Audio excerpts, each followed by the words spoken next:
What's up guys? Nandito kami ngayon sa Marawi. Ito yung dadaanan namin papuntang Amay Manabilang.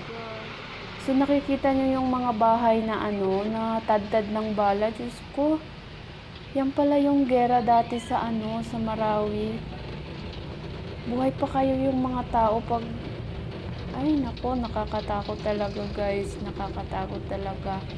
Parang yung ko, balahibo ko, yung nakita ko yung mga bahay-bahay na tadtad ng bala.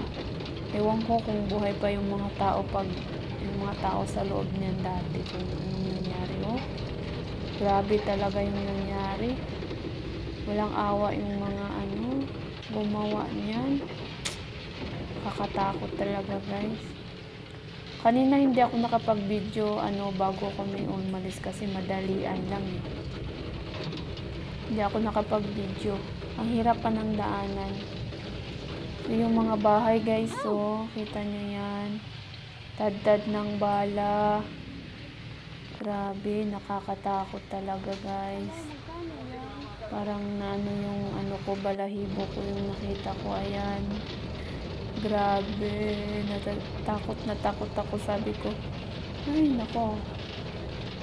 Pero may mga tao pa naman, kaso lang konti na lang. Kasi, ay, nakakatakot talaga. Hindi ko alam. Sinunog na bahay, tadtad ng bala. Grabe. May tao pa naman siya, kaso lang hindi masyadong marami. Yung mga natitirang na lang, konting tao nila, hindi tulad ng dati. Yung una, hindi ko siya na-videohan yung una kasi nagmamadali kami, tsaka ang bilis, patakbo ng driver. So, na lang ako, pasingit-singit na lang ako ng video. Ayan na. So, pupunta kami ng Amay Manabilang. 3 days ako dito sa Marawi. 11 days ako sa amin quarantine. Grabe, nakakatakot talaga dumaan dito. Ewan ko kung anong...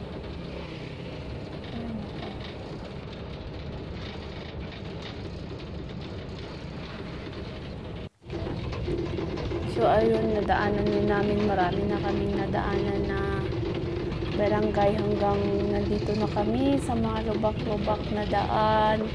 May mga daan, isang tulay na ginagawang tulay.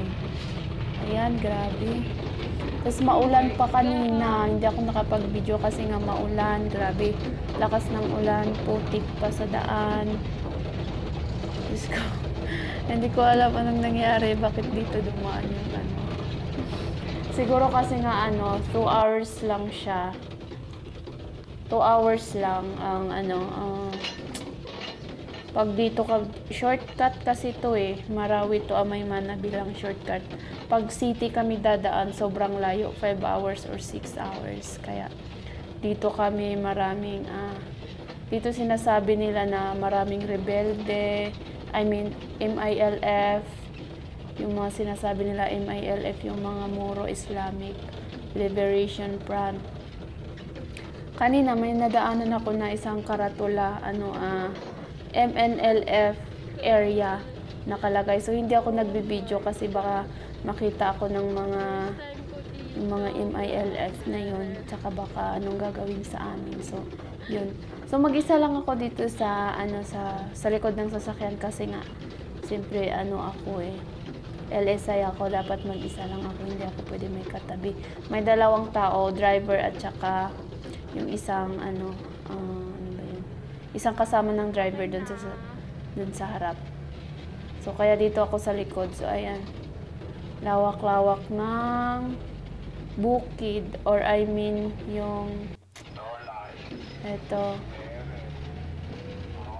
marami kaming nadaanan ng mga checkpoint, maraming checkpoint.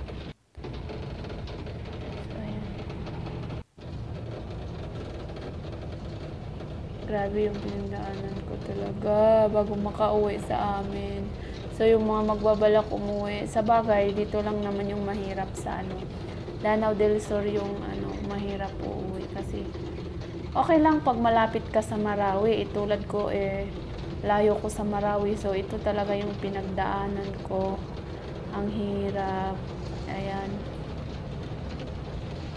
Ang lakas pa ng ulan kanina.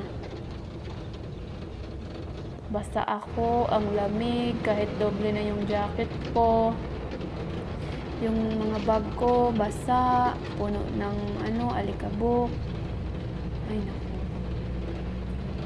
Katakot talaga, guys. So, hanggang dito mo lang, guys. Kita kits. Thank you for watching. Bye-bye.